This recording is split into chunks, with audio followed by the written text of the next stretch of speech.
Welcome, viewers, and it's really great to see you guys. There were a couple of hundred people registered tonight, so we may get there, and we're just really grateful for you choosing to spend a little bit of time with us tonight. My name is Eloise Juggling. I am the Associate Dean for Admission and Students, which means I kind of run picking vet students for New Zealand and things, which is a pretty big honor, really. And we have some of our best veterinary students at the moment, and also some of our very awesome recent graduates who are now out working in veterinary practice. And so tonight is a really cool opportunity for you to ask questions of current veterinary students and also veterinarians who have recently graduated, and just to find out a little bit more about what their life is like. We also have in the background, we have a pretty amazing team of veterinary advisors, and then also one of our science advisors and one of our recruitment team with us in the back. And you can see that they've got their cameras off at the moment. If you have a question, what we'd ask you to do is to pop that into the Q&A, and then our background team, they're going to do a job. They'll type out responses to quite a few questions. They'll also pop some questions into the chat. So team, if I could ask then, if we can use the Q&A function versus the chat function, and we'll get onto that. So tonight is very much about focusing on your experiences, or these guys' experiences as veterinarians, as veterinary students. If you have questions about selection and process and regulations and things like that, our advisors in the background can answer that for you, but they will also pop on a link to a recorded session that kind of goes through all the different questions and regulations and things, and we can give you that link so you can actually look through that. Our website also covers that, and one of our amazing advisory team will pop that web link on there as well for you too. So tonight, team, this is your opportunity that you won't get very often to actually get in contact with current students and recently graduated veterinarians. Okay, so we are going to start having a little bit of a look at our questions here. So we have one here where somebody's asked about what is the worst feeling that you've had to deal with. And so I'm going to actually pop this over to my friend Vicky.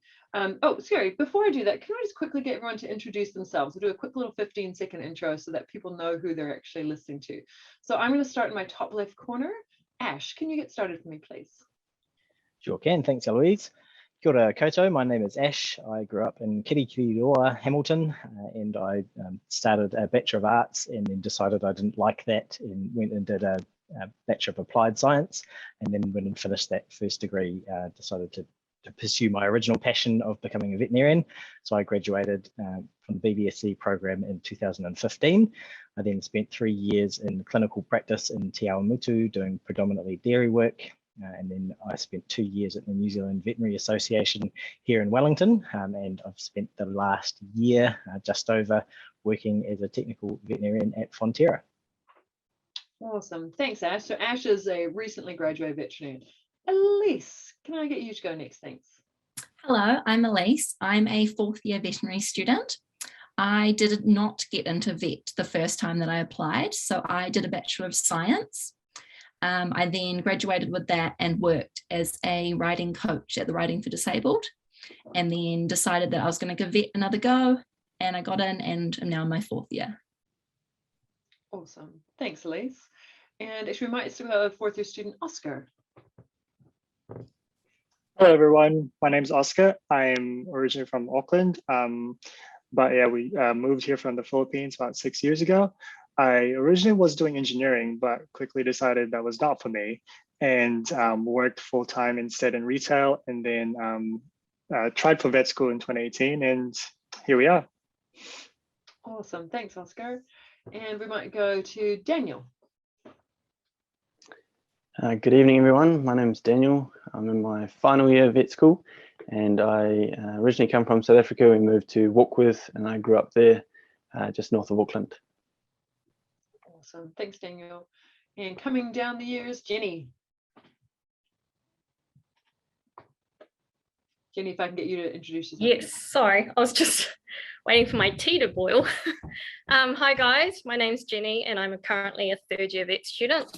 So I did a Bachelor of Pharmacy first and worked as a clinical pharmacist for a few years all around New Zealand, both in rural and hospital pharmacy. And so being a mature student, I didn't really come in with study link or parental help. So worked and saved up to apply for vet school. And now that I'm here, I'm also working part-time quite a lot. So if you have any questions with juggling work and full-time study, I can help answer those as well. Cool. Nice to meet you guys. Awesome. Thanks, Jenny. And Taylor. Kia ora, my name's Taylor. I'm a second year student and I'm also part of the VetMap program, which is veterinary for Māori and Pacific students. I grew up in Perth, Australia, but I'm originally from Opotiki in the Bay of Plenty. Thank you. And Vicky, can I take it to you next? Vicky, can you go next? I'm Vicky. I grew up in Singapore, always wanted to be a vet. Didn't make it the first time round, got into vet school and then decided it would be a good idea to not study any harder and then failed another year.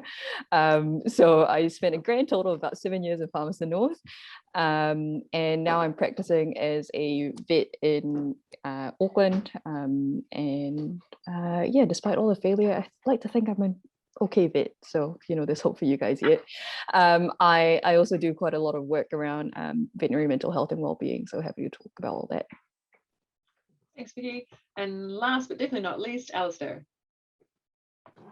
Hi, good evening, folks. I'm originally from South Africa. I actually studied a Bachelor of Zoology back then, got lost traveling and spent about 15 years working in IT. Until I decided to come back to what I really wanted to do, and that was working with animals. So I'm very much a mature student. I graduated in 2019 and currently working in a mixed practice just outside Hamilton. Awesome, thanks. Alistair's actually also on call tonight, so if he zips off, that means he's got a call. That's kind of the reality of being an on-call veterinarian. Okay, team, so let's get on to some of these questions. There's quite a few in the background here. So one of the things that some people are wondering is that what is the workload like? So I might actually ask Daniel and maybe Jenny, because third year is a bit of a hunk year, and then Daniel's kind of almost finished and things. So if you guys can just talk about your thoughts on workload of vet school. Yeah, I'll go first then. So actually, I just finished the exam today and I do have one tomorrow morning as well. So the workload, to say the least, is high, especially in third year. It's kind of known as the hardest workload year. But in saying that, I do work part-time, as I mentioned before, because I'm fully self-sufficient with money and stuff. So I work currently and throughout since pre-vet 15 to 20 hours a week. And I've still been keeping up a pretty good GPA. So the workload is a lot, I'm not going to lie, but it's something that everyone kind of has to find a balance between their mental health, the workload, hobbies outside, gym and all that. Like I still get to do all that stuff and socialize and still go to happy hours and things. So it's just something that you guys need to be aware of, but also not let it kind of get you down. Yeah, it's a lot, but it's definitely doable. But time management is, if you're not good with time management, I'd definitely start working on that now, just to make sure that you're ready to start pre-vet in the best position that you guys can. Yeah, Daniel, you want anything else? Yeah, I think that was well said there, Jenny. Excuse me, looking back on, I suppose, the whole 5 years now, I think the hardest year of vet school is the one that you're in currently. It sort of just seems to sort of just step it up and step it up and step it up, which is not reassuring when you're young in the year. But it is all worth it. Like, in first year you're working really, really hard, and it was definitely the hardest I've ever worked before academically. To get something, to achieve something like that, to get into vet school. And then second year sort of just ramped it up, and the third year, as Jenny said, was quite a peak of in terms of workload. But I think sort of a secret in just being consistent rather than trying to cram stuff. I think I've never sort of been a crammer, but I haven't seen it to be too effective from the people that are around me that try to do it. More consistency and just, the workload is big, like we won't lie, like it's a big course. and it's a long course too. I'm going now into 5 years. It's a good slog, but it's so worth it. You get to 5th year and it's just awesome. Yeah, it really is. It's worth it. Cool. Thanks so much for that, Daniel and Jenny. I might just ask then, just for some comparison. So Taylor and also Elise and Oscar, one of the questions that's been asked is about like kind of how much class time do you have in a week, and what does your sort of day look like? Do you guys want to tell us a little bit about that, please? And Taylor, why don't you start with 2nd year, and then we'll go Oscar and Elise.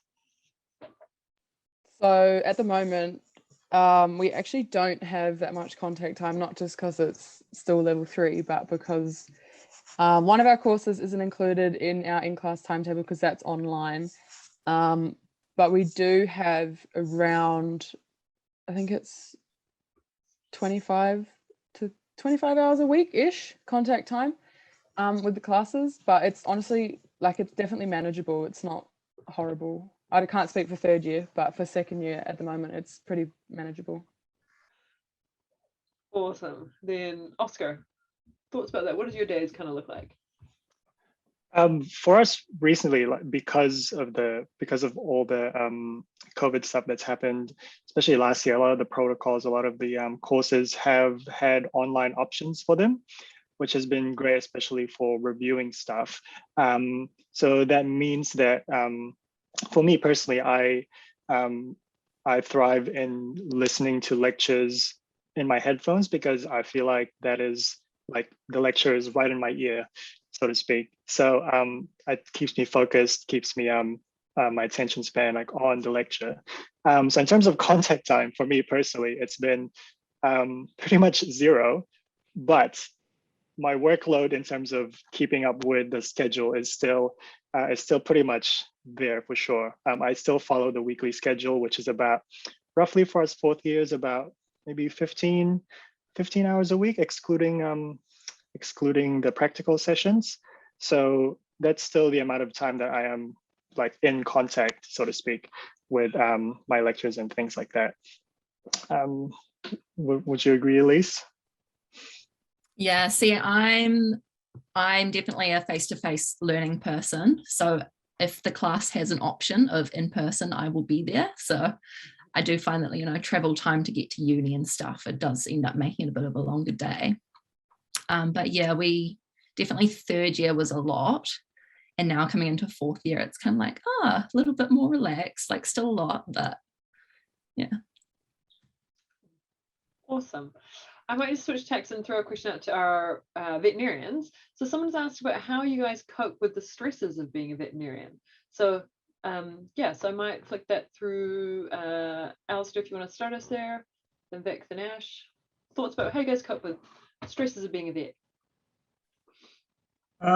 Yeah, so I won't lie, especially being a fairly recent graduate, like 2020 was my first year out. It was pretty stressful. You learn a lot in vet school, but it's trusting what you've learned is actually relevant and that you actually know what you're doing. It takes a bit of time. For me, very much finding other things outside of the vet clinic. So exercise is a big part of my life. And then, yeah, just spending time doing other fun stuff and just enjoying it. And just, yeah, really trying to find that work-life balance, because it is difficult, especially when, yeah, you move to your first clinic and if you don't really know anyone or if it's not your hometown, it can be pretty difficult. But yeah, trying to get involved in the community and in clubs and things definitely helps. Excellent. Thanks, Alistair. Vicky? I think 2 things I'll say here. First thing, in terms of just general kind of mental health and well-being, this is a personal opinion that I hold quite strongly. I think that you'll see a lot of stuff on the internet and from well-meaning people that you should do this, that, the other thing, exercise, meditate, and while they're all definitely helpful, do something that works for you personally. If your idea of a good time is not running 5Ks, me, don't do it, because you're just going to make yourself miserable thinking, oh, this is a thing I should be doing, and it's another added stress. But if you want to go, sit and have a bath and do some self-care or something, then do that. Follow your heart and actually do what's important for you, rather than ticking something off a list. In terms of clinical work and clinical stress, what I found that really, really helped for me was that before I got into vet school, I spent about 6 months, kind of working in a clinic and learning how to do vet nursey things. And then throughout my more than 5 years of vet school, I made it a point to see more than I needed of practice. So I did all my minimum practice, but I just, because I enjoyed being in clinics so much, I wanted to go spend time in clinics. And that really, really helped when I actually got out there and was a vet for the first time, because I was like, oh, I know this thing. I've seen other vets treat this way. And when you expose yourself to a whole slew of different vets and how they treat things or how they approach things, you realize what works for you. And that takes a lot of that stress away, because when you're starting out as a new vet, you're like, oh God, it's an ear infection. I don't know how to do this. I don't know how to do that. But, you probably have seen someone who does know how to do it, and you fake it till you make it. That's the best advice I can give you. Okay, and then, we'll go Ash and then Alistair. Possibly controversial opinion from me, but I found that actually clinical practice was slightly less stressful for me than vet school, because I was just settled in one place, and it was a 9 to 5 sort of a job, or 8 to 5 job, and then you did get to down tools and have a break rather than having to pick the books up again. So I actually found that it was less stressful than my time in vet school. But there were certainly some things that I did to manage my own workload, I suppose, and more so for being on call. So I found that being on call did make me a little bit on edge, and my solution to that was I bought a PlayStation and took up gaming while I was on call, so that I couldn't think about the phone ringing. Awesome. Thanks, Ash. And Alistair. Yeah, so a couple of, I guess one of the other things is ideally try and get in with a good support team in your clinic. It really helps if you've got people to talk to about things that are stressing you out. And if you can rely on your colleagues and things to help you, then it makes a heck of a difference in your day. It just makes it so much easier. So, yeah, I feel like people are sort of the key to everything in veterinary practice. If you work with great people, it does certainly help things. Someone has just asked if any of you went into vet school straight out of high school. So who are those people? Because I think we've got, I think Dan had a 1 year gap. Tay, you might have like a 1 year gap and things. So maybe, and interestingly, it's so funny, as I read that question, I was looking at our group of folks here, and I think everybody actually might have had a year. Traditionally, most of our class tends to come straight out of high school. So usually about 2/3 of the class are people who have come straight out of high school, and about 1/3 are ones who have been doing something else. But I might invite Dan actually to have a quick chat here if you can, because you went in quite soon after high school, after a gap year. Maybe just have a bit of a chat about that. Sure thing. So I suppose the transition from high school to university was quite a big one for me. I see some questions being asked about sort of grades and things like that with high school. I never got excellence at high school, level 1 and 2. I got merit, I think. And academics weren't a massive focus for me at high school, because I kind of gave up the dream of being a vet because of that. But basically, I spoke to a vet, and he's like, look, just and we ended up just making a decision. I'm going to give this a go, and I'm going to give it a really, really hard go, and work really hard. And their environment going from school to university was really, really different in the fact that, you're dealing with a lot of different social pressures. You've got hall mates, and you've got all sorts of other things happening, as well as the studies quite different. The lecturer doesn't really, they don't care if you're there or not. It doesn't make a difference to them. So in a class, in a school environment, it's smaller. They know if you're not there. and they'll say like, you know, oh, and they'll follow you up and see how you're doing and things like that. It doesn't necessarily happen at university, so it's very, very self-directed. And if you need someone to hold you accountable to those study, then you know, friends that are studying the same thing is probably the best way to go with that for you. But as I said, the self-directed learning is definitely there, and I found. Well, I took a summer paper because I didn't do bio at school, and that was also a big sort of learning curve, I suppose, in trying to learn and figure out how the university works and things compared to school. So it's definitely a lot different. You don't have, yeah. Hope that answers the question. But awesome, thanks. Self-directed, yeah. Yeah, and I think that's what that self-motivation, that time management, all that sort of goes hand in hand from what I'm hearing from you guys. Did anyone else go soonish after high school that wants to comment there? Taylor. I just want to say I personally took a gap year because I couldn't imagine myself with the workload that I imagined pre-vet and vet would be like straight out of high school, because I just needed like at least a few months break before I put myself in another 5 years of hard out study the whole time. So that's the only reason I didn't go straight from school. And how did you find that transition, Taylor, when you did start at uni compared to high school? It's definitely, like Daniel said, it's a lot of self-directed, like you have to get to class, you have to motivate yourself to study. But I think the whole year that I took off, I was preparing for that. Like I knew that I needed to knuckle down for the 6 months in pre-vet just to get it out of the way. But yeah, it was definitely challenging, but if you really want it, like I really, really wanted to get in, that it happens. Awesome, thank you. Now somebody has just asked the question that I might just quickly address, and anybody may want to add to that. They're just saying that a few of you have done a different degree first, and there's the question they've asked is it not advisable to do this degree straight out of school? So as I mentioned before, the vast majority of our classes actually do come straight from school. It's just sort of happened with this group of students that I didn't quite notice that.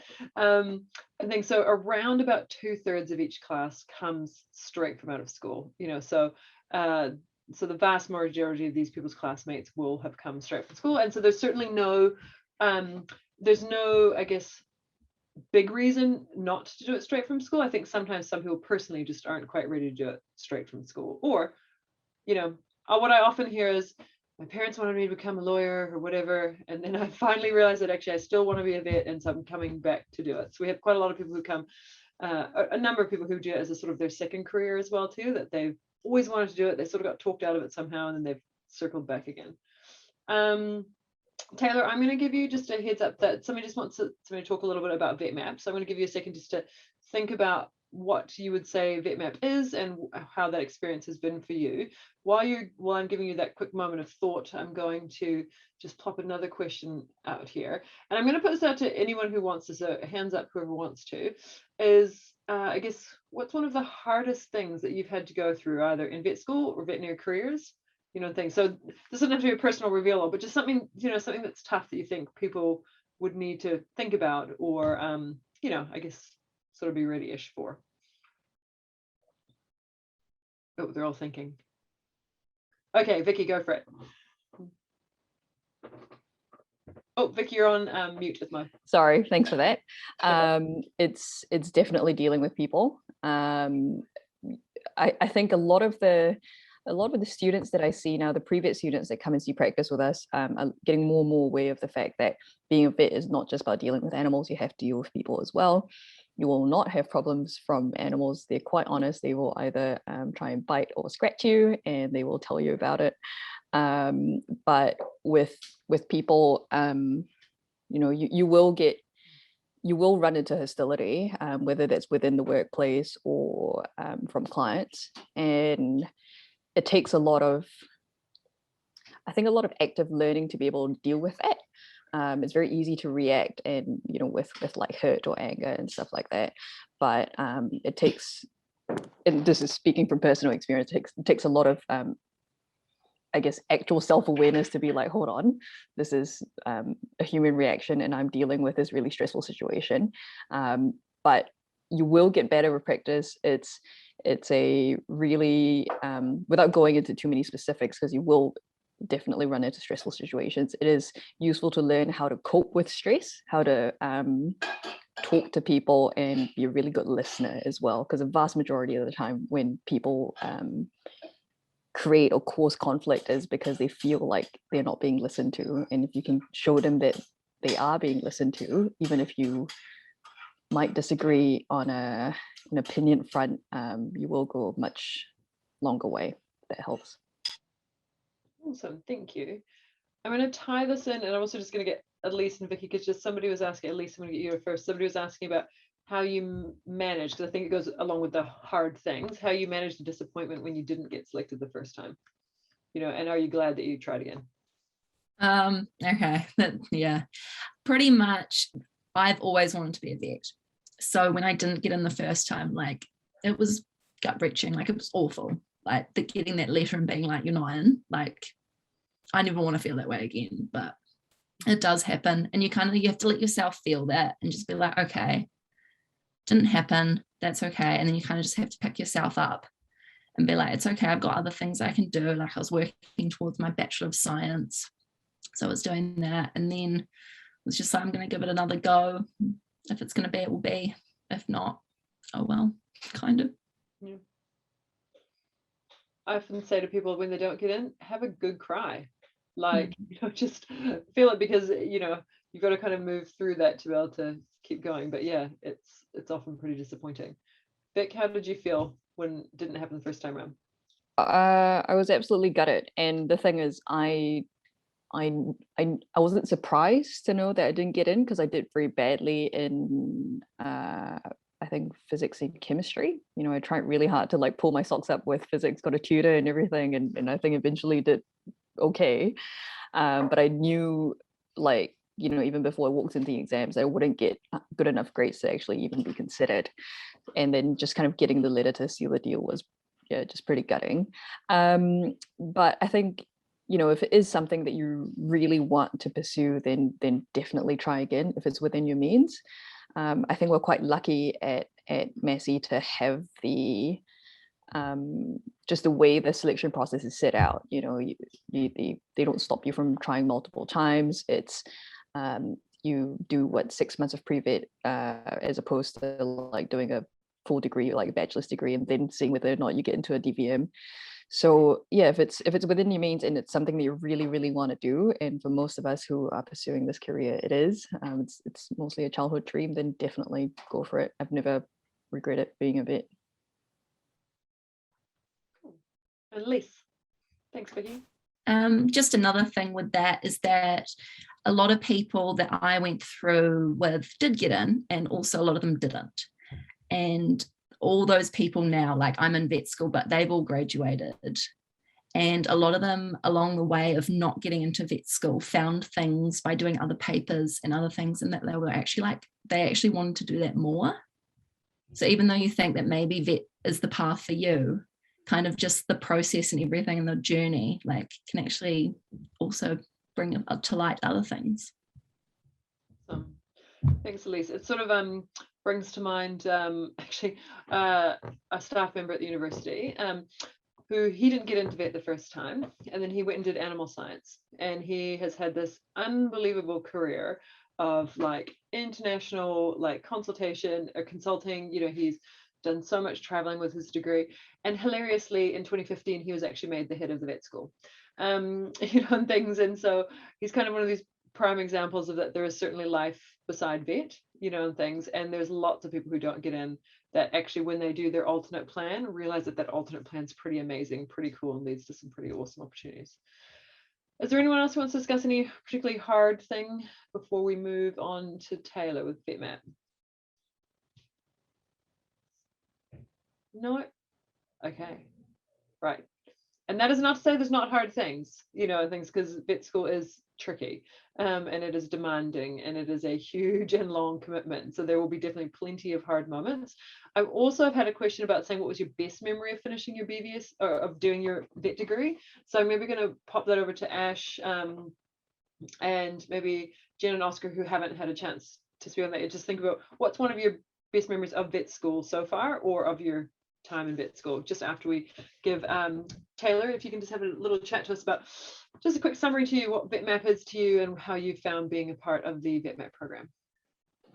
So I read the question, and it's not about grants, it's more about you're finding your community of people that have the same cultural experiences as you, the same whānau experiences as you, and it's just really nice to be able to relate to people in a profession that like there isn't as many of us as there could be type thing. So that's probably my favorite thing, is getting to know all these like beautiful people from everywhere on a closer sort of way than I would if I was just in the general pathway, because obviously VetMap, we get together every few weekends, every few months or whatever, just to catch up with everyone, and it's really nice.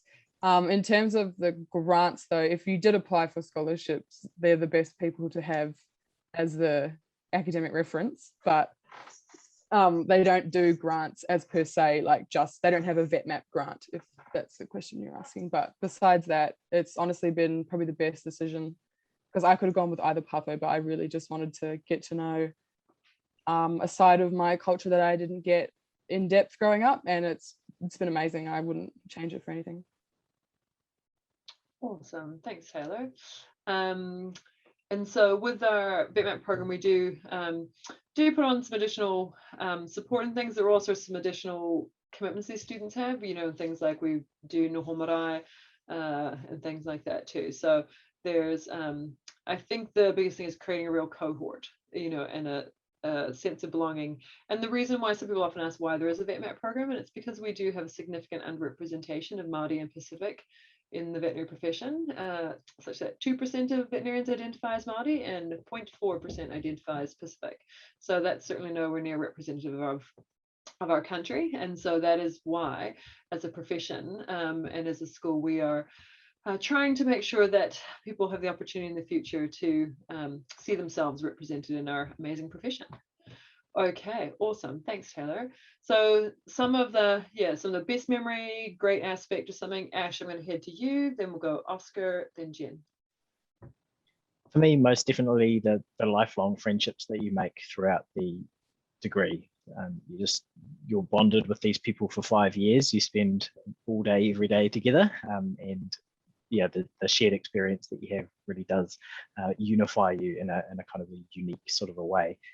So yeah, I've made lifelong friends through the process of the degree. It's the best thing for me. Awesome. Thanks, Ash.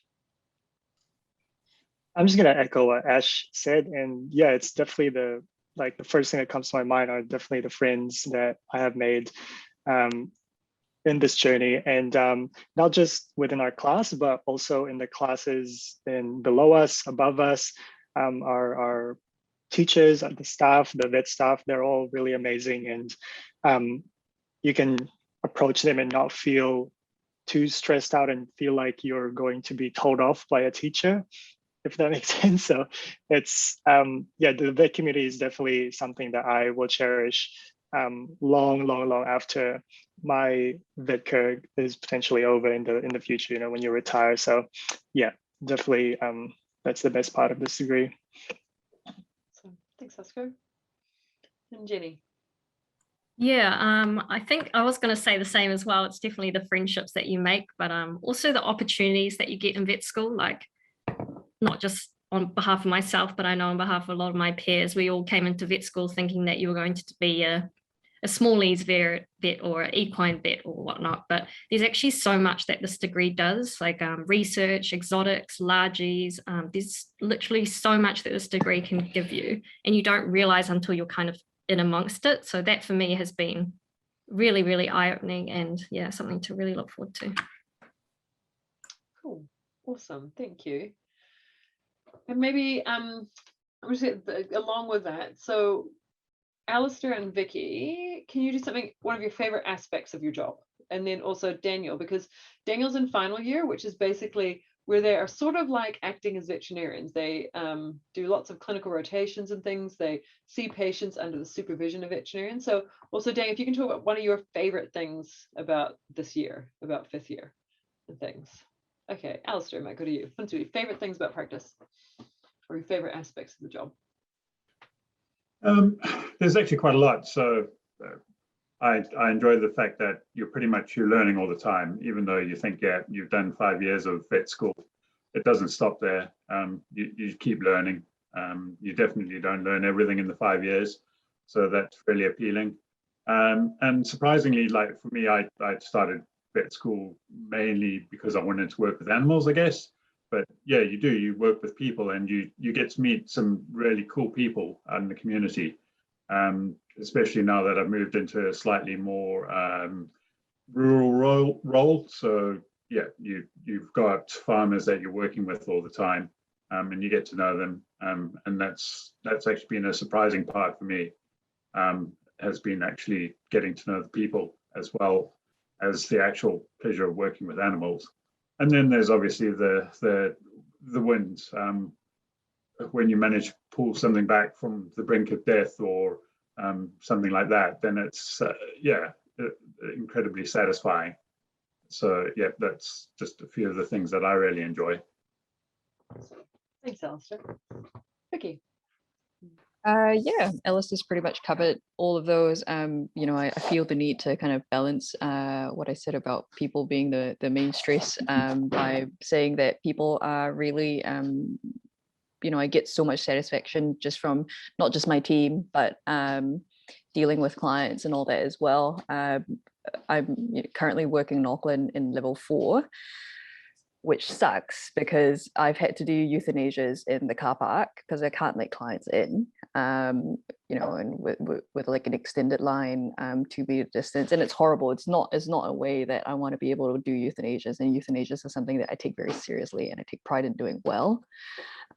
So as a professional, it's hard for me to deal with it when I feel like I'm not doing a good job. But at the same time, I've had to put down 3 of my long-term clients in the last 2-3 weeks, and it's horrible. And I say to them, I'm so sorry, but at the same time, it's really gratifying for them, for me to hear that they actually say, I'm so glad it was you. I'm so glad that you could do this. And it's just building that relationship and having that connection with people. And it's I don't think it's something that you get to have in too many other jobs. And it's something that I really value as a veterinarian. Awesome. Thanks, Vicky. Actually, Ash, because you've also worked in sort of more non-clinical roles too, can you tell me some of your highlights of your non-clinical jobs? Yeah, so my first non-clinical job was at the Veterinary Association, and that was providing mostly support, I suppose, to other vets out there. Was my role, and probably the highlight of that was just getting to meet lots of different colleagues. Like you do get to know your own class really well, but it was really neat to make these connections with people at all different levels of their journey through practice, and also non-clinical practice. Was really, it really opened my eyes to the number of vets out there that are doing non-clinical roles, because there's a tendency for most people to think a vet equals the vet that you see in the clinic treating cats and dogs, or maybe out on the farm. And it really wasn't until I stepped into that association role that I was like, man, there are vets everywhere. Like market access and meat process, the fact that we have an economy at all really rests on vets being able to certify that our food is safe to eat, and therefore markets will buy it. And just the huge variety of people that are out there with the vet degree that you might not necessarily assume would take them there. But yeah, that was quite exciting for me, learning where the degree can take you. Awesome, thank you for that. I guess that's probably something that I would just like to reiterate, is that a veterinary degree does lead to so many different career pathways, whereas most people always start in clinical practice. Not everybody, but the vast majority of people start in clinical practice.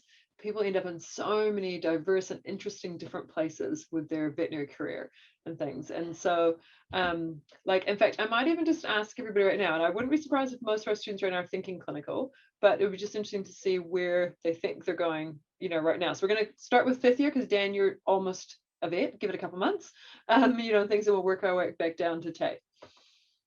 Daniel. So I would like to. Well, I've got a job in a clinical role next year, in which case I think I'll be there for a little while, and then I'll see what happens. Cool. And what kind of clinical role? Like small, mixed, large? So it's a mixed role. We're about 80% large animals and 20% smallies. Yeah, in Taupo. Awesome. Kia ora. Thanks, Daniel. Okay, Elise. So I'm wanting to go clinical as well. When I first was going to get into vet school, I wanted to be an equine vet and solely equine.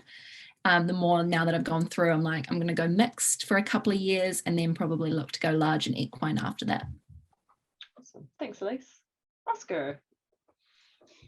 So I started the degree wanting to do quite a bit of everything, especially with exotic animals. And then now that we're getting to 4th year, getting to do a lot more placements and stuff like that, I have been leaning towards doing large animal practice more and more, which was surprising actually to a lot of my friends as well. So, because I was always the person talking about birds and guinea pigs and whatnot.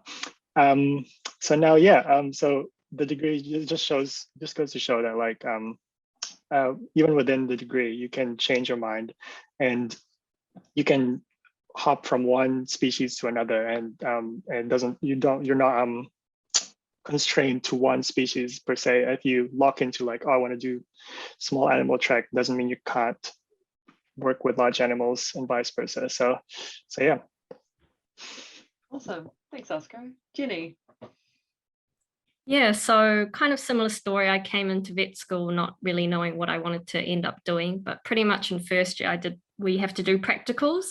So I did my farm placement practical doing milking, so calving, and I really loved it. And since then I got a job. So that's where I work part-time on the weekends as a farmhand, so a relief milker. And I'm definitely going to do production. So it just goes to show that I guess I'm not like the typical production vet that people might see, but an Asian girl from Auckland can do it too. Got a few scholarships in production, so got to see some cool things. So yeah, anyone can do it. I think I love that story because actually the head of the veterinary program is a girl from South Auckland, who said she'd never seen a farm animal and then became a dairy vet, and it says had an amazing career as a dairy vet. So yeah, lots of different options. Okay, Tay, about you, babe?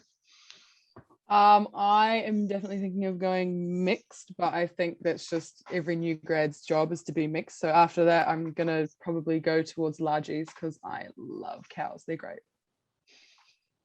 Yes. I'm just going to jump in here and say that I'm shocked and disappointed that no one wants to be a smallies vet. I'm personally offended. Yeah, it's so cool to see the variety, and good on you, Asian girl. You do it. Awesome. Okay. And Alistair, are you doing now what you thought you would be doing when you went into vet school? Yeah, to a certain degree. I mean, like I kind of came into vet school mainly wanting to work with wildlife. I guess I'm kind of as close as I can be working in New Zealand because strict wildlife roles are few and far between. It's not something that's easy to come by. So the fact that I at least get to do a little bit of work with exotics and a little bit of work at the zoo, and then volunteer with the native bird rescues and things like that. It probably, yeah, it's about as close as I can be in New Zealand anyway.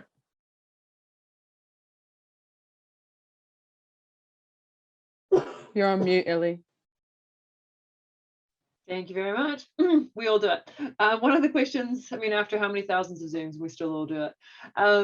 So one of the questions that's just come up to is about juggling part-time work and vet. And I know Oscar and Jenny do that as well. I'm also going to say juggling any other significant commitments too. So Tay, maybe if I get you to talk about sport and vet, and if anybody else wants to pop in there about the juggle of vet and something, that would be great. So just how do you manage that juggle? So we'll go Oscar, then Jen, then off to Taylor.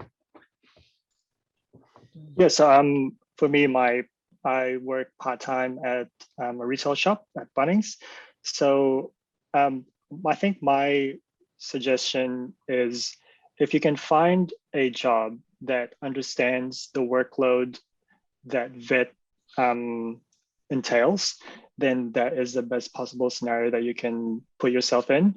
I'm thankful that my employers actually understand that, and that if, say, like this week, we have pretty much four mid-semester tests coming up, one tomorrow. And my boss actually asked me if I could work this Sunday, and I told her, really sorry, but I'm gonna kind of reserving that weekend for study. And she was very, very understanding about it, and even said good luck, and I hope you take care of yourself and that sort of stuff.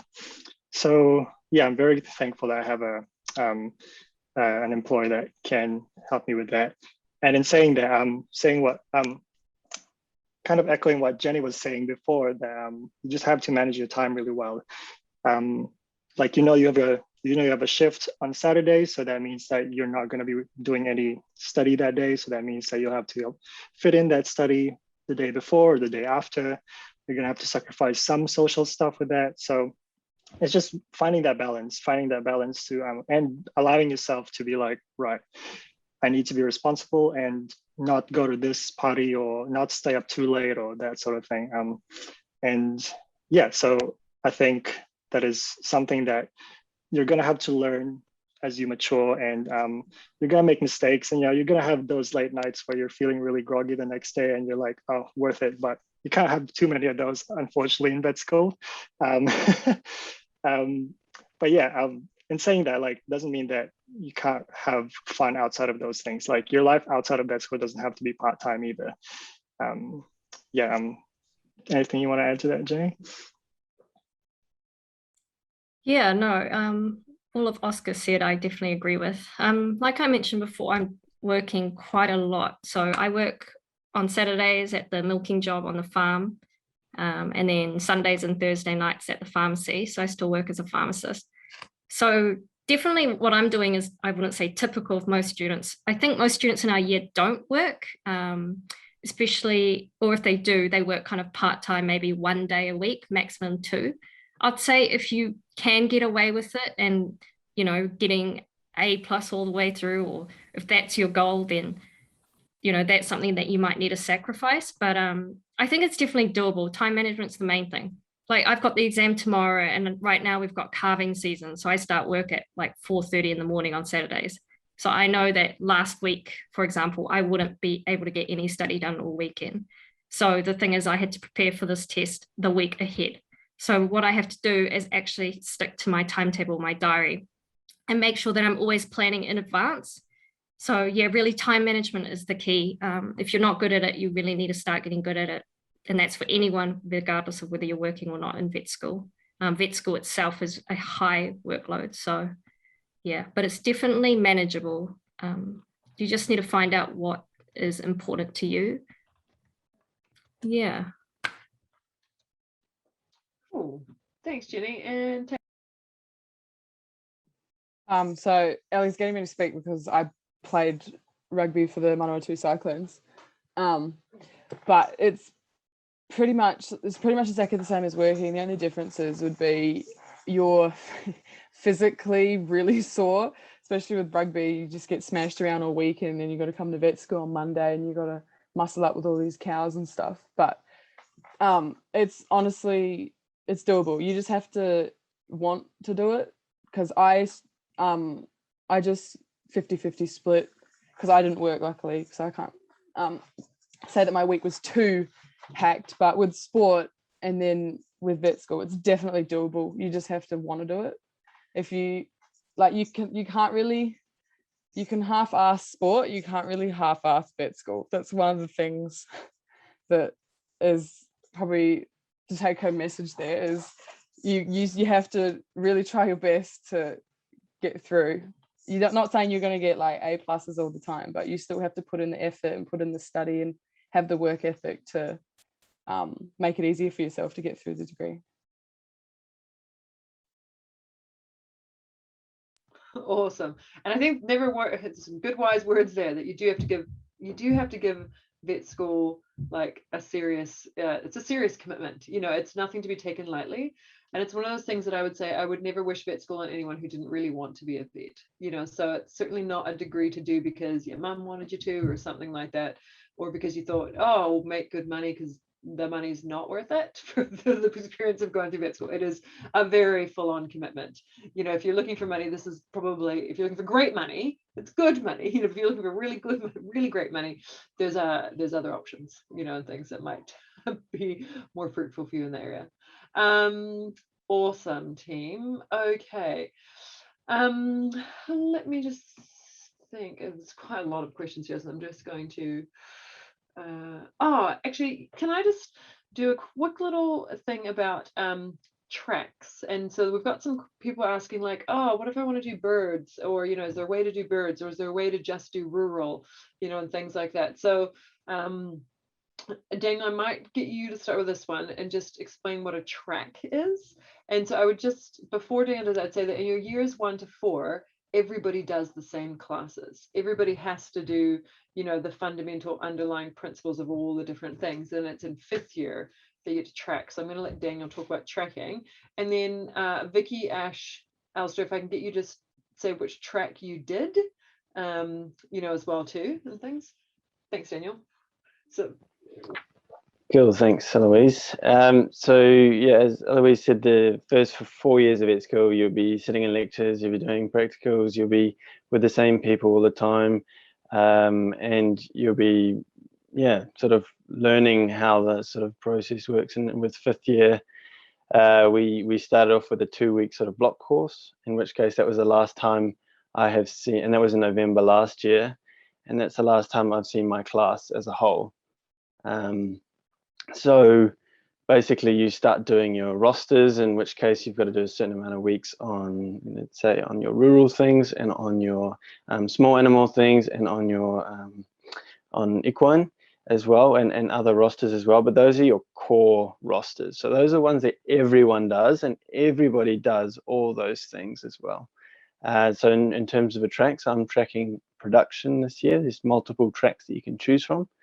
But the production track basically means that I have a special interest in production, and I don't miss out on small animal core, but I choose the production track, because then I can do other sort of more, I suppose, more advanced or more interest-based production animal things, you know, like talking about grass, you know, or like talking about milk and mastitis, you know, like, you know, things that not necessarily smallies people are gonna like love talking about, but they'll do it in their core. But this is more like, you know, like where you nerd out, pretty much, is basically the it's probably the informal way to say it. And it really just sort of sparked, maybe I mean, I could have tracked smallies if I wanted to, and then be, you know, an 80% largies vet next year. You know, I could have done that. But yeah, I'm just interested in large animals, so that's what I did. And yeah, as I said, you don't get any different core. You just do the different weeks on your track specific where you nerd it out.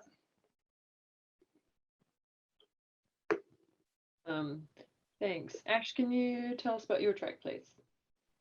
Sure can. I went into vet school loving cows. I don't know why. I grew up in town, but I just always loved farming and thought cows were awesome. So I was most definitely interested in going into large animal practice. Then I met a girl in 3rd year who was a horse crazy person, and I got really into horses as a result of that. So I actually tracked production animal and equine in my final year, and I almost went into an equine internship straight after vet school. Would you believe? I know you didn't know that, did you? But I got a job in clinical practice first, so the cows won out in the end. But it was close. Okay, Vicky. Not cows, I'm guessing. No, not cows. I do like cows, but probably not as much as dogs. So yeah, kind of always had an idea that I wanted to be definitely a dog vet. Somewhere in the deep recesses of my childhood, I wanted to be a dog and horse vet. Now I don't want anything to do with horses apart from admiring them in the distance. So I think I kind of had a bit of a identity crisis maybe around third or fourth year because I enjoyed farm work so much, and thought, oh, maybe I'll be a mixed vet, and I had quite a few practices that I went to hang out at, saying, oh, you know, come and be a mixed vet with us, and I was like, oh, that's quite tempting, but I think I kind of sat down and was really honest with myself, and kind of realized that I like being a farm vet only when the weather was nice. So, you know, this is the true Smallies vet speaking. So yeah, I kind of went with my heart and tracked Smallies, which was a really good decision because in the pre-pandemic years, that meant that I, you know, because Smallies was quite structured, but also in a way quite flexible because I wasn't bound to seasonal things and like the production trackers.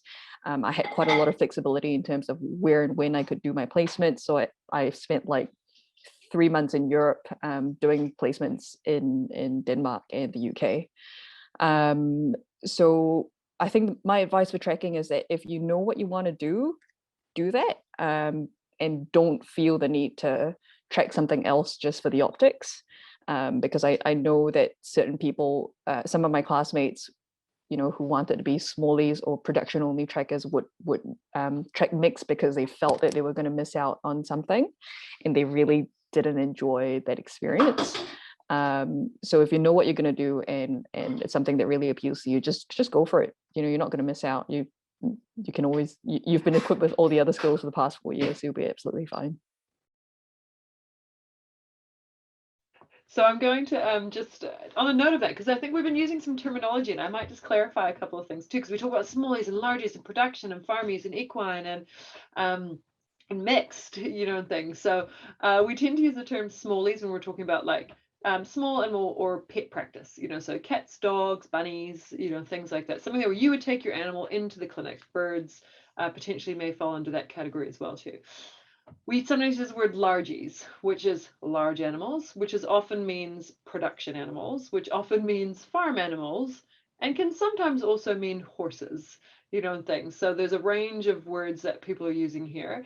Another terminology that we use is the word equine, which is just our fancy science word for horses as well too. So and when we talk about mixed, it's where you are kind of doing a bit of both. You're doing some small animal practice and some large animal practice.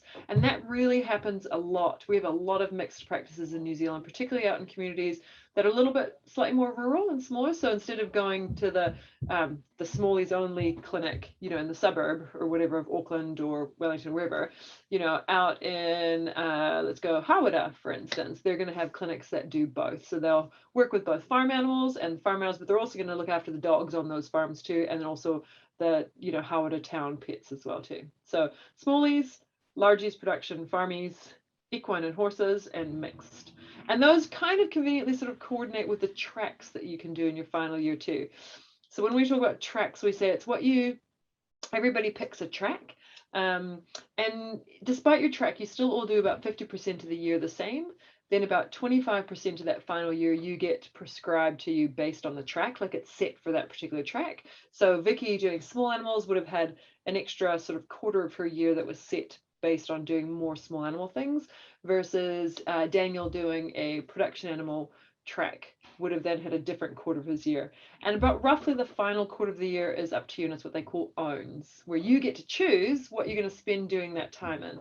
So you really get to kind of tailor your experience to what your particular interests are. Hence, when Vicky talks about being in Europe for a bit, that wasn't just because Massey wasn't in Europe. She was on her own, you know, and then things. So yeah, so just some of the different terminologies. So tracks are kind of the area that you focus in your final year, but everyone has to cover off what we call the core, because everyone has to know how to anesthetize an animal, and everyone has to know how to interpret radiographs or x-rays and things. Awesome. Okay, so it seems like, okay, team, so for some of our students who aren't working, how do you guys manage the financial pressures of being in vet school, you know, and things? So obviously we've got a couple who are working to try and balance off that. Others who aren't, how do you manage that? Taylor's just shaking. StudyLink is your friend. Yeah, pretty much. I worked a lot before I got into vet school, so I had some savings from that, but I don't work anymore now during vet school. Just I found it was a bit too much for me personally. I did a little bit of part-time milking on a couple of weekends, but it's kind of, yeah, now sustaining myself on my StudyLink. So yeah.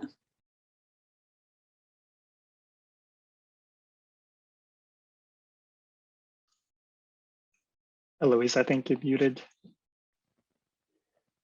I did too. Sorry. Yeah. So I also did the same as Elise. I take out StudyLink, and I've been doing that for a while. And when you get to 24, you can start getting like a student allowance rather than like a student loan, which in case you only get it for a short amount of time. I also did a lot of work in the holiday period to sort of kind of buffer me up, I suppose, in a way that to sort of travel overseas and do, you know, see family and do placements overseas as well. You can survive like on quite a little. You can survive. You know, you might not have the fanciest meals ever, but yeah, and you might not be the warmest. I certainly had a very cold flat in my second year. It was colder in the flat than in the fridge, in which case we just turned the fridge off. But yeah, then again in my third year, I was an RA for one of the halls at Massey, and I had sort of the opposite problem where it got a bit too warm sometimes because of all the central heating and things like that. And I got paid to be there, and I was like 5 minutes from class as well. It was a very, very, very busy schedule in my third year, being an RA as well, but it did give me a lot of financial, I suppose, security, because I still get StudyLink, but then I don't have to spend anything because everything I get at Massey, you know, I get dinners and everything else is paid for. So I'm just sort of working relatively-ish for free in the hall. You do get paid, but yeah, that's a good way to do it, I've found. But then again, you got to balance up that time as well. Like if I've got a part-time job, am I going to sacrifice the social time that I could have with the friends that I've just, you know, made through vet school, or would I rather socialize and, you know, eat, you know, a little bit less decadent food, maybe? So. So thanks, Jenny. Yeah, I was just going to add about the holidays. Vet school is a tough degree, obviously, throughout the year, and it can be hard to work throughout it. But don't forget, you do have holidays from November till February for pretty much first, second, third, not sure about fourth year. But in that time, November, December, like it's pretty much 4 months that you can work full time, which a lot of my peers do, including myself. And you can actually earn a lot of money in 4 months working full time. And the best thing is about vet school is that you don't have to just work, you know, retail or things that you might be used to now, but there's lots of opportunities for vet students to work on farms or animal related jobs like receptionists. People love vet students working over the holidays. So there's heaps of work out there and they love having you. Good way to earn money. And yeah, 4 months is a decent amount of time to earn some money apart from your placements that you have to do. But yeah, you can find some paid placements as well. So that's also another way that you can save. Awesome, thank you. And I think on that note too, it's just worth noting that in vet school you do have some the placements that Jenny was referring to. So sometimes they're paid, sometimes they're unpaid. They're more often unpaid than not, but you can find them paid if you're like willing to look for it. And sometimes if you're willing to do slightly longer stints. But it is just worth mentioning that you do have summer placements, they're both clinical and farm and things. So that does mean that when you're doing those, it does sort of cut into your earning potential during that time if you haven't found paid placements. So it is something to just be aware of. Okay, I just wanted to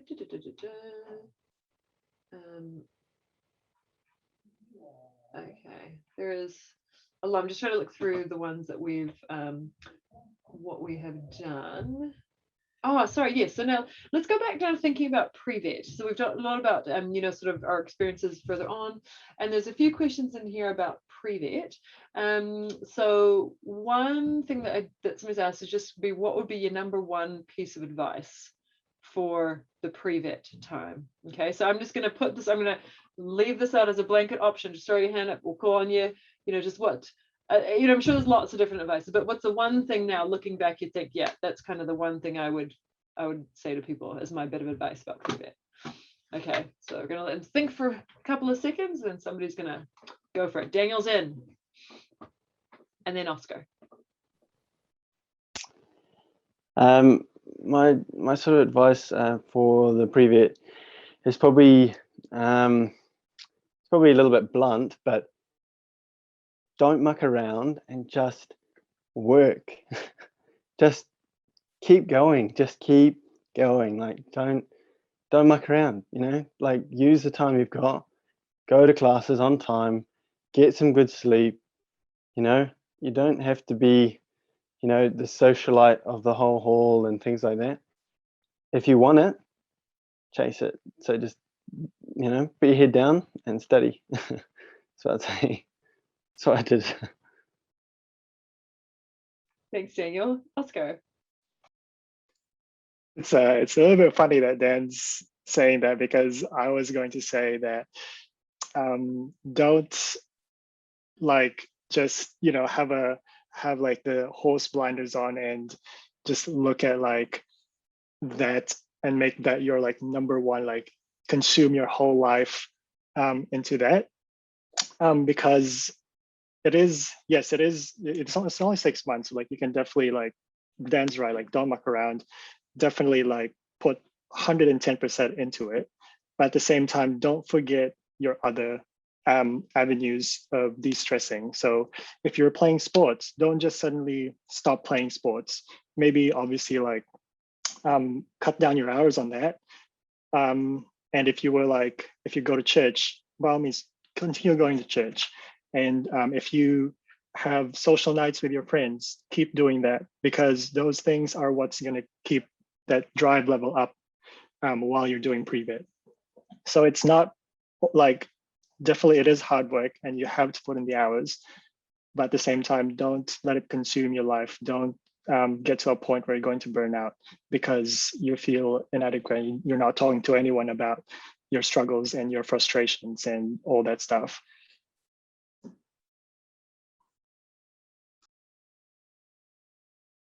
So thank you for that, Oscar.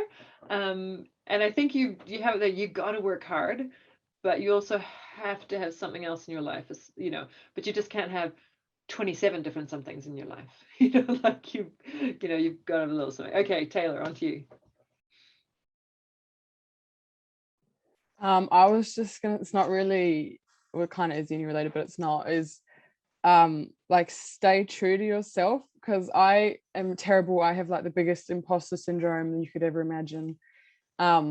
And I started to get caught up in how everyone else was during lectures, in labs, as people, and I forgot what made me a good student and a good vet and a good person. And I think if you just like stick to yourself and your values, not saying stick to yourself as not make friends, but like just remember who you are, kind of helps. Because I knew a few people who would compare themselves to like the louder people in the class if they weren't loud, or they didn't speak during lectures, or they didn't ask questions, and it didn't affect anything on how they got in the end. It just made them undervalue themselves for something that they're not, if that's someone else's thing. So that would be my little piece of 2 cents there. But yeah. Awesome, thank you. Does anybody else have a hot piece of advice, hot tip? Jenny. Yeah, I was just going to say a quick one. Basically, just don't give up. If you get a bad test grade in your mid-semester and you think, oh, that's it, I can't get in now, just keep going. You can't give up. It's easy to compare yourself to the rest of the class, and you have a friend that you study with that got 80% and you got 60, and you're like, oh my gosh, there's no way I'm getting in now. You just can't give up. You just got to keep going. And those are the people that make it in, from what I've seen, is the ones that don't give up, regardless of whether it's one test or if they don't get in that year, but they try again next year. I have a friend who's tried 3 times and she is probably going to be one of the best vets that I know. So you just don't give up. That's the only advice I have. Awesome. Thanks, Jenny. Ash. My hot tip was to get help if you're struggling. So I hadn't done physics or chemistry at school, and when I turned up to the first pre-vet lectures, I was like, oh no, what have I done? And so I failed the first physics test that there was, the mid-semester test in physics, but I identified that I had a weakness, and so I got a tutor, and I went from failing that first test to getting an A+ for the course overall. So if you're struggling, go and get help. There are heaps of people out there that are willing to step in and give you a bit of support so you can get through. Awesome. Those are great bits of advice. We're going to go to Vicky. I'm just going to add on to that too, that the piece of advice Ash has just given applies not just in pre-vet, but in vet school. Things happen sometimes, and the best thing you can do is reach out to friends, to whānau, but also to the vet school, because there just might be things that we can do to support you, and because life happens to people while they're in vet school. It's not like life is perfect and everything's easy and you just have to do vet school. Things happen, and so we always want to know if our students are struggling, because if there's a way that we can help or support them, then we definitely want to do that. Okay, Vicky. I just wanted to echo what Ash said about getting a tutor, because it was like the best thing that I did. My physics was atrocious, and chemistry also was, but for some reason I don't know why I didn't get a chemistry tutor, and I regret it. But yeah, there's so many resources available to you, not just from the vet school, but also within wider Massey. So I think the College of Sciences, through the chemistry and physics departments, would have heaps of tutors, and you just, even if you didn't see anyone advertised, just go up to a lecturer and was like, hey, I'm really bad at this. Do you know any like master students or something that are tutoring? Because it was like money well spent. He dragged me up from failing to, like, I don't know, eventually I don't think I ever got an A+ Ash, but I think I got something that was like a B+ maybe. Yeah, definitely ask. That's how I got my tutor. Was that she was just one of the lab assistants in the practical classes that we did as part of physics, and I said, I like the way that you explain this to us. Will you tutor me? And she said, yeah. Don't be afraid to ask. Cool. Question somebody just asked is, are the tutors expensive? Private tutoring will cost, and it will vary depending upon the person. If you have like somebody with a PhD in physics tutoring you, they will probably cost more than somebody who's like a 3rd-year physics student and things. So so it would be, what these guys sort of paid back then might not necessarily be relevant to now, but yeah, it certainly does cost to get a private tutor. But sometimes an hour a week, just that 1 hour a week is going to actually make a huge difference. It can make the difference between failing and passing, or just barely passing and doing well, and things. And so it's certainly worth thinking about. I might just tack on a quick little note there too about, Ash said he didn't do chemistry and physics before coming, and that is like makes my heart grip with fear, because that is universally usually a recipe for disaster in the pre-vet phase. Now, a very small number of students can overcome that, but generally we say, man, give yourself the best chance and get prepped before you come here. If you haven't done a whole subject in school, Daniel said he hadn't done bio, so he did a bio class over the summer to try and get a bit ready and things like that, because it's way easier pre-vet school than when you're in the thick of, in that pre-vet semester. It's full on. So, but I'm stoked that Ash overcame the odds, because he has been an amazing vet student and veterinarian. But it's not common that people are that successful without having a good founding in science. So I guess one of my messages would be, my piece of advice is get prepared before you come to the pre-vet semester, to give yourself the best chance of success when you're actually in that pre-vet semester. Awesome. Over to Oscar. Yeah, just to add on to what you're saying, Eloise, I I was the same, like, because I had an engineering background. I didn't have anything to do with biology or chemistry. And so I was stressing out because I'm like, well, that's pretty much the basis of being a vet, is knowing all these like biology stuff. So I did a similar thing to Dan, and was at Massey Albany and took some summer classes on biology and chemistry. And honestly, like, if I didn't take those, I probably wouldn't be like, I probably wouldn't have gotten into vet the first time around, because that foundation just definitely helped 1000%. Because yeah, without those, yeah, I definitely would not have survived pre-vet for sure. Awesome. Thanks for that, team. Do we have any other burning questions before we leave that one? Or any other burning bits of advice before we leave that one? Nope. Okay, perfect. So it is now 8:15. I guess we've got about another 15 minutes or so, and then I really, really need to get these ones, especially these ones that have told me they've got a test tomorrow. We need to let them get back to a little bit of studying. So I will just have a quick look through, just see if there's any other kind of questions that apply to lots of different people. There's actually one of the things is, some people have asked about how much sort of practical hands-on stuff you get in the vet program, and then also if you got to actually work with animals very much and things. So I might just leave that one out there for who wants to answer that.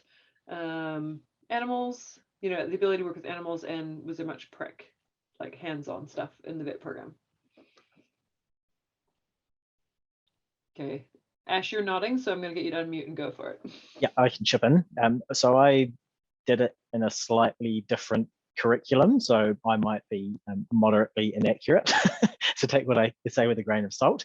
But when I went through, you had to do that pre-selection work experience. So I did that at the SPCA in Auckland, where I was already a volunteer. So I just spent some extra time in the vet clinic part of the SPCA in Auckland. And then there were requirements to do a certain number of weeks in seeing sheep stuff, cattle stuff, horse stuff.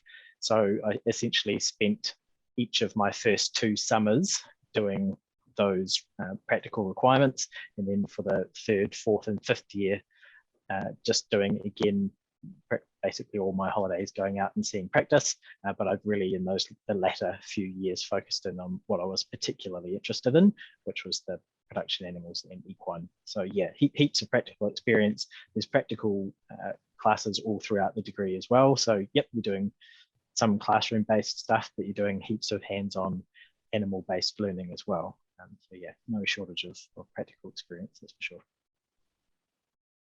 Awesome. Vicky, go for it. I will say, when it comes to practical stuff, you get what you put in. So like I'm quite passionate about teaching students that come through the clinic, but there's a whole world of difference to like a student that's just really, really keen and wants to get stuck in. Most vets and nurses don't care if you don't know the stuff, you don't know what the special needle, the special technique is called. We just want to see that you guys really have that drive to learn and you want to help out. And this applies for pre-vet students as well. You know, I do get a few students coming in to do I think it's 80 hours a week now. And I've had some, pretty phenomenal pre-vet students that, you know, even if they didn't make it into the vet program, I know that when they do, they're going to do really, really well, just because of the amount of like drive and just the great communication skills. They're always keen to learn and ask things. If you are looking to do a specific type of vet work that is you know, might be a little bit more uncommon, definitely make those opportunities happen for you. So yeah, I think like I've already mentioned, I did a lot of work outside my prescribed placements, and they made a huge difference to my confidence when I started out. And I know other vet students who had an interest in wildlife or radiology or specializing and stuff like that. It's just exposing yourself to that, getting your face in front of these people that will be selecting you for these internship programs and all that really makes a huge difference as well. Thanks, Vicky. Anyone else on that one? Let's see. Yes, thanks, Alistair. Yeah, I guess following on from what Vicky said is that there are a lot of other opportunities as you go through vet school. So there are, even if you want to pick up some extra work and make a bit of extra money, there are things that you can get work in the vet clinic itself, or potentially even part-time at the equine hospital, or if you're lucky enough at wild base, things like that. So if you are looking for extra practical work, there definitely are the opportunities. Or even if you're doing things like, yeah, just going and milking on weekends, there's definitely opportunities to interact more with animals, or even volunteering. I did a lot of volunteering at one of the bird rescues, and that's how I built up my knowledge with birds. Awesome. Thanks, Alistair. And Oscar. Yeah, aside from what Ash was mentioning about all the different placements that you get to do during the degree, there's a lot of opportunity to volunteer as well. So there is a group here in Massey, which is in partnership with SPCA, where we get to desex clinics, desex cats for the community for a cheaper price. And they always want volunteers, vet student volunteers. So everyone gets to go in and help out and do heaps and heaps of handling with cats, and you get to practice some skills as well while you're there. So that's not only a way to handle the animals, but also to get in practice with your clinical skills for the future, get confident in that sort of stuff. And if you wanted to go to the exotics route, I know that the wild base is also opening volunteers for vet students to help out with them every now and then during the weekends. So that's also a great way for you to get some practice handling birds, and you even get a chance to do hands-on experience with some native animals like kiwis and blue penguins and that sort of stuff, which is an exciting thing, especially for someone who, has a passion for exotic animals. So yeah, so it's not just within the classroom that you get to experience these things. And like what Vicky said, like if you're willing to put yourself out there and put in that extra work and be willing to, find those opportunities, then you'll get plenty and plenty of experience with handling animals and exposure to them. Awesome. Thanks, Oscar. Okay, so I know that we've probably got about 5 minutes left, and I guess I would quite like to give our panelists just the opportunity for any last comments or things that they would like to share. There's been a lot of questions that we haven't gotten to, and I really apologize to anybody if we haven't gotten to answer your specific question. You can always email these in and get some advice there, and perhaps one of our advisors could pop the appropriate email address in that if you've got questions.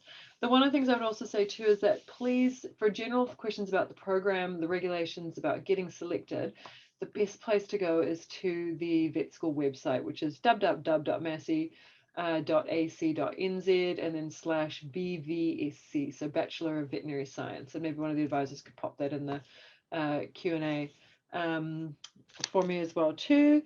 But so you've really got to read the web pages on these, because it's got lots of different information in there as well.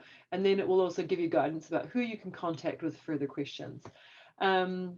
Wonderful. So James has just popped that in there. So team, for our panelists, first I just also really like to thank our panelists for coming tonight, especially, man, those students who've got an exam tomorrow. You are amazing. I think I probably would have not put my volunteering hand up. And so we really appreciate you guys. And Alistair, we appreciate you being here on the night when you're on call, and you didn't even get called out, which is lucky. It'll probably happen 1 minute after the Zoom ends. And things. And so, folks, I just appreciate also all of our attendees tonight. I know this is an hour and a half, is quite a long time to give, and so we appreciate you being here. We hope that this has been valuable for you and that you've gotten to learn something and gotten a little bit more of a glimpse into the life of veterinarians and veterinary students. So on that note, we will just give our team a close. If there's any further thoughts or advice that these guys want to share about their experience as veterinary students, as veterinarians, you know, or any words that they'd want to share with you as potential future veterinarians and veterinary students. Right, so I'm not going to call it out because it's just up to you guys to go. So if you pop your hand up, we'll go in that order. We'll go from there. Vicky. I just wanted to say, like, I'm really, really happy to take students. So if there's anyone that's in Auckland that's looking for a place to do the 80 hours, please get in touch with me. I work at Auckland Pet Hospital. My email is vicki@aucklandpethospital.co.nz. Yeah, so flick me an email. I can't promise we'll get you in, but I'll do my very best. Awesome. Definitely after they've gotten out of at least level 3. So it might be a little bit of time yet, but hopefully, fingers crossed, Auckland, that we will be there very soon and you guys will be there. We appreciate all the efforts that you guys are making at the moment. Awesome. Daniel. I'd just like to say to all the people here, just a good luck and all the very best with like the last little bit of school and things like that. Just kind of remember that school, you're like quite in this little environment, and when you get out, it's like this massive world that you never sort of, you know, thought about or knew this existed or that existed.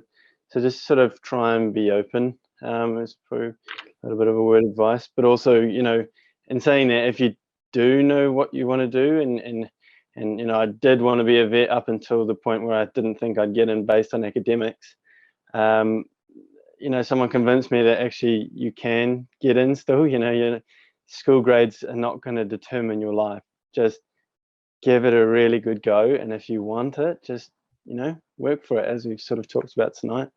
Yeah, all the best. Like, just go out and enjoy it. If you're not enjoying it at the first part, then, you know, maybe look at something else, or maybe, you know, see if you can push through and then get to a place where you've enjoyed it, because I've loved every year at vet school, and it's a really awesome degree, and I can't wait to get out. Yeah. Awesome. Thanks so much, Daniel. And I would say too that our amazing advisors who advise on veterinary also advise on our other science programs too. So if you reach out to one of them at the email address that's been provided there, which was contact@massey.ac.nz, they can actually talk to you about lots of different programs as well too, aside from just vet. Awesome. Well, Jenny, then Elise. Cool. I just wanted to say pretty much that I know a lot of you guys will be feeling kind of like how we did, which is you've just known your whole life that you want to be a vet, and that's where you belong. So this is a cliche story, but so long story short, I went to Thailand after working for a few years as a pharmacist, went traveling around Southeast Asia, and there was this taxi driver, and he was like to me, "What do you do back home?" And I was like, "I'm a pharmacist." And he goes, "Oh, do you like it?" I'm like, "Not really." He's like, "What would you do? What else do you want to do then?" I was like, "I've always wanted to be a vet." And he's like, "Why don't you? Or why aren't you?" I was like, "You know what? That's a good idea. Why aren't I?" I came back, and this is a true story. I quit my job and I applied for pre-vet, and I'm here today. So, like, if you guys have that burning desire like I do, which is every day I woke up and I went to work, but I was always like at the back of my mind, gosh, I just really want to be a vet. There's just something about it that's always just been a calling for me. Then you just can't give up. You just got to keep going. Try your best, work hard, and I know you guys can do it. Cool. Good luck. Awesome. Thanks, Jen. Elise, were you next? Jenny pretty much said what I was going to say. Like, if you want it, go get it. Like, just keep trying your hardest. Probably just a quick note, like when you are in vet school, there's a lot of like extracurricular social events as well. So like we've got a couple of sports days. There's like a vet wellbeing group that puts on some movie nights. There's a few happy hours. Like, there's lots of things that our cohort does, and it's great fun. Thanks, Elise and Oscar. Oh, just a quick one. Yeah, I think my advice is just, you know, don't jeopardize, or like don't throw away all the other things that make you you. So stay true to yourself, and, you know, try your hardest in vet school, but don't let that become your sole identity. Like, there's so much more to life than you know, just being a vet student or a vet and stuff. Not saying that it's not rewarding, but it is just one aspect of yourself that you can enhance and add to your repertoire of who you are as a person. So, good luck with everything, and all the best for when you do want to try and get into vet. Awesome. Thanks, Oscar. Any other final thoughts, team, before we close off here? Brilliant. Well, thank you guys all just again so much for joining us. I hope this has been useful to you. We're going to release these guys so they can go and do a bit of study for whatever exam that they've got going on tomorrow. We also particularly thank Ash and Alistair and Vicky for joining us from out in the real world. They're not vet students anymore, and they're out doing their thing in their veterinary careers, and we really appreciate them coming to join us tonight, because it's so cool to actually have that next voice as well too, talking about how their veterinary degree has set up in their careers and things. And so students, I wish you guys all the best for your exams tomorrow and for the rest of the semester. And again, thank you so much for giving us your time tonight. And thank you everybody for joining us. It's been a blast. Especially some of you might have heard our earlier conversations before we realized we were recording. Well, hopefully you see that vet students and vets, they're normal people too. And we look forward to you joining us, should that be your future goals. So ka kite anō.